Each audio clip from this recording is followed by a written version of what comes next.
Hi, everyone. Welcome back. I am Corey Summers, the VP of Growth of Zenon Wholesale Digital.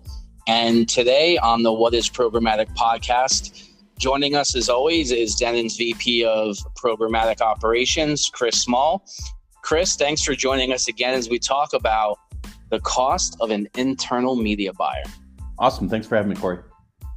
Now, Chris, can you explain what an internal media buyer is and what their primary role is?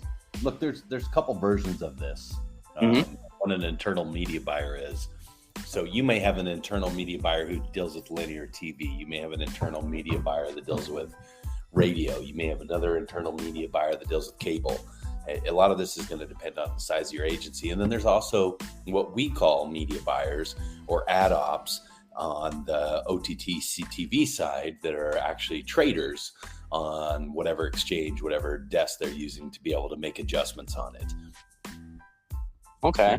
Now, what type of businesses usually would have an internal media buyer, and what are like some of the advantages and disadvantages that they bring to the equation? Well, for this instance, let's just talk about the trader versus the TV buyer or a radio buyer or things like that. So a lot of times what that is an agency will have someone in-house, or larger companies inside of their marketing department will have someone who understands how to buy, sell across whatever DSP that they're using.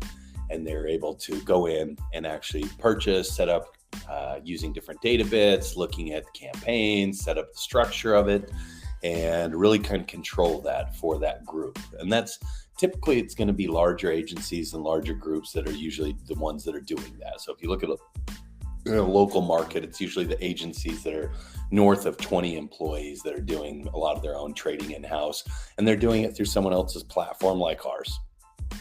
Okay. Now, if your agency or business has an internal media buyer on staff, later at the end of this quarter, going into the first quarter of next year, we welcome you to test out our self-serve option after obviously our beta testing is complete.